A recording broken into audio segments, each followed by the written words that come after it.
Hey ladies and gentlemen, this is Miss Humbert here, and today we're going to be doing Unit 3, Learning Target 3 Notes. So we're going to be talking about dividing monomials. So let's go ahead and let's take a look at what that looks like. So first of all, when you talk about dividing monomials, we need to talk about some rules of exponents. So first of all is the quotient or like bases. So the biggest thing you're going to want to know for that one is that you need to subtract the exponents. So on here we have a to the fourth divided by a to the third. So when you have a to the fourth divided by a to the third, what you're going to do is subtract those exponents. So 4 minus 3 is going to be a to the first. Now, here's another way you could do that. Let's say that's really confusing for you. So you can write out the number of a's that you have. So I have 1, 2, 3, 4 a's. And then I have 1, 2, 3 A's on the bottom. So what we can do is we can slash out our A's, and what's left on top is what our answer is going to be, which is just A, or a to the first. So that's another way of looking at it. So let's take a look at the negative exponents. You're going to flip the notation. So here on top, I notice that it's a to the negative 2 on top, which means I want to flip a squared to the bottom. And then on the bottom now, I notice that I have b to the negative fourth. So I'm going to flip that to the top so that I can get rid of my negative exponents. Now here's something that's really important to remember, and you'll see that underneath your chart there. So remember with negative exponents that you're only going to flip the location of just the variable with the negative exponent. So if there's a coefficient or something like that, you're not going to flip those. You're just going to flip the variable with the negative exponent. Next, so let's take a look at this one. So I have 4 to the AB over A. Well, I can actually go ahead and cross out those A's. So when I do that, they basically cancel out to 1. So all I'm left with is 4B. So that's actually my answer for number 1 is simply 4B. Now, then, taking a look at number 2, I notice that the A has a negative 2 on it, but it's just the A that has a negative exponent. So it's just the A to the negative 2 that's going to flip to the bottom, and that's going to give me 4 divided by A squared. So notice the 4 stayed on top because the 4 doesn't have a negative exponent. All right, let's go ahead and let's take a look at number 3. So I see that I have B to the negative 2 on the bottom. So since I have that b to the negative 2 on the bottom, that needs to flip to the top since it's negative on the bottom. So I have 6a, and then that b to the negative 2 is going to go ahead and come up top since it's positive. So I have 6ab squared for number 3.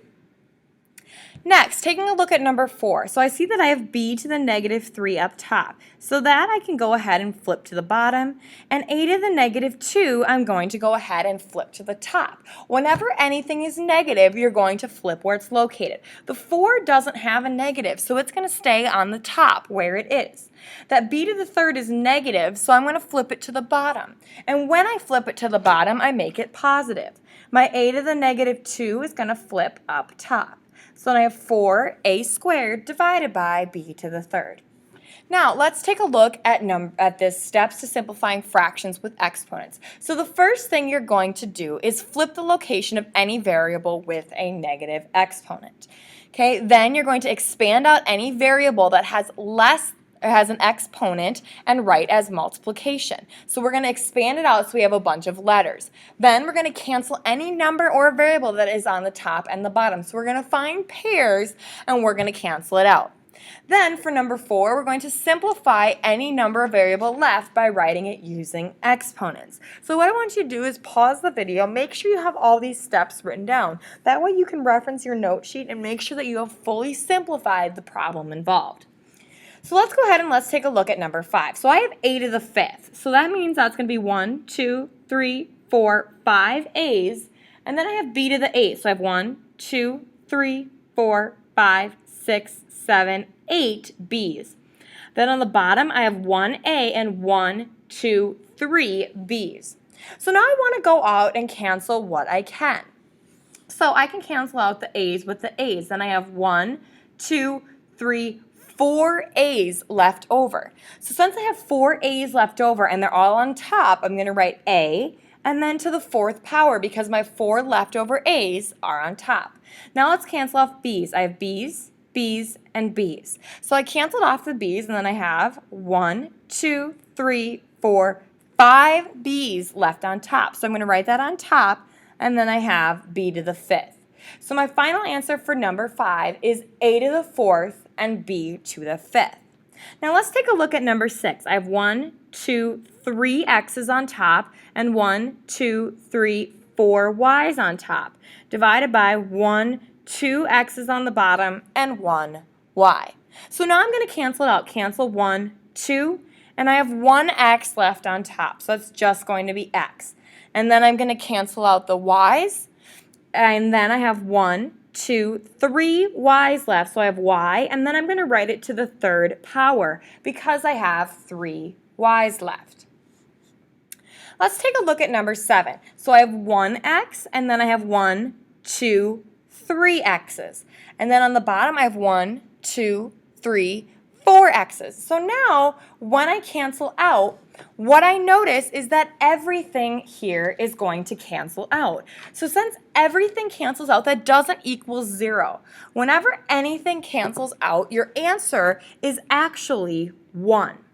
So let's go ahead and let's take a look at number 8. This is going to be a review of what we did earlier this unit on the last note sheet. So whenever you take a power of a power, you need to raise them both to that exponent.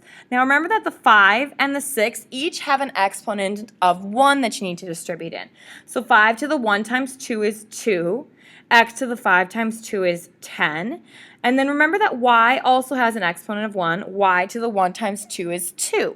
That's going to be divisible by 6 to the 1 times 2 is going to be 2. Well, 5 squared is the same as 5 times 5, which is 25. And then I get x to the 10th and then y squared. On the bottom, 6 squared is going to be 36. So that right there is your final answer for number 8. So let's take a look at number 9. We want to flip where our negative exponents are located. So we have b to the negative 3rd, so that's going to need to flip to the bottom. Then on the bottom I have d to the negative 5th, so that's going to have to flip up top. So my c squared is going to stay where it is because it doesn't have a negative exponent. That d to the negative 3rd is going to flip to the top, and that's going to become d to the 5th up top. And that b to the negative 3rd is going to flip to the bottom, and when it flips to the bottom, it's going to become positive. So that's your final answer for number 9. Now let's take a look at number 10. First of all, 3 over 3 is going to cancel out. So what I like to do is I like to take care of that immediately and get rid of it so I don't have to worry about it anymore. So let's see, that's going to be a to the negative 4th, b to the 7th, divided by a squared, c to the negative 5th. So that c to the negative 5th is going to have to come up top, and a to the negative 4th is going to have to come to the bottom. So up top, I have b to the 7th and c to the 5th. Whoops, that should be a c. Then on the bottom, I have a squared, and then a to the 4th is going to flip to the bottom. So then when I do that, the only thing I need to do now is to combine these bottom two. So b to the 7th and c to the 5th will stay as is on top. Then I have on the bottom a squared times a to the 4th. So when you multiply those two together, you need to add the exponents, and that will give you a to the 6th. So that's your final answer for number 10. Next, let's take a look at number 11. So the first thing I want to do is reduce that fraction negative 3 over negative 6. Well, first of all, the negatives will become positive. And then you have the fraction 3 over 6. Both 3 and 6 are divisible by 3. So that's going to give me 1/2. And then I have s to the 4th. That's going to stay as is. And then I like to work my way around. So the q is positive on the bottom, so it's going to stay on the bottom. This r to the negative 3rd is negative on the bottom, so I'm going to go ahead and pop it up top. S to the negative 5 is negative on the bottom, so I'm going to go ahead and write it up top. So then I notice I have r to the 1st times r to the 3rd. Since they're both on top, I can go ahead and add those exponents. r to the 1st times r to the 3rd is r to the 4th. Then here I have s to the 4th times s to the 5th. Now I can go ahead and add those exponents, and I get s to the 9. Now that's going to be divided by what's on the bottom, and I don't have any simplifying that I have to do on the bottom. Notice that I didn't write the 1 on the top. That's okay, because 1 and not having 1 is the same thing when 1 is a coefficient, same as when 1 is an exponent. So let's take a look now at number 30 or number 12. So first thing I see is this negative 30 divided by 5. Well, negative 30 divided by 5 is negative 6. So I'm going to go ahead and write that. And now I'm going to work my way around. X to the negative 2 is negative on top. So I'm going to go ahead and flip it to the bottom and it'll become positive. Y to the fourth is positive on top, so I'm going to keep it on top. X to the negative third is negative on the bottom, so I'm going to flip it up top and it's going to become positive. Now that's taken care of here. Y to the negative 2 is negative on the bottom, so I'm going to go ahead and flip it up top. And then Z to the negative 1 is negative on the bottom, so I'm going to flip it up top.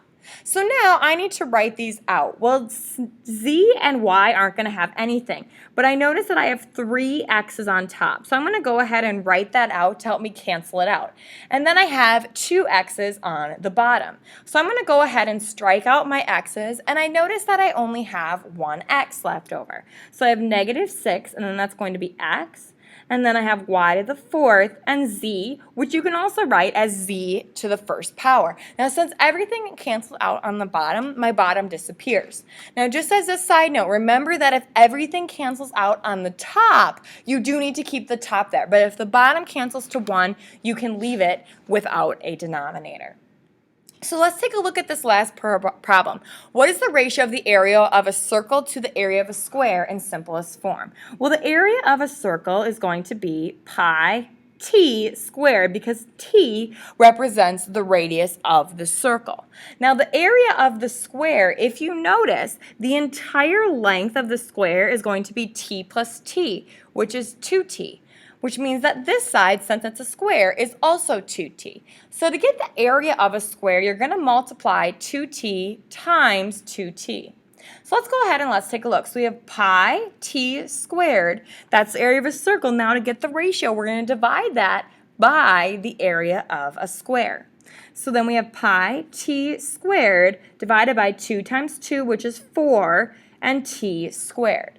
So let's go ahead and let's write that out. So we have pi and then t times t divided by 4 and then t times t. So here I can cancel these t's out and I'm left with pi divided by 4. So that's the ratio. Any square, any circle you have, the ratio between the two is always going to be pi over 4. That's pretty neat. So that concludes your note video for today. Go ahead and show me your completed note sheet once you are done. Thanks for listening.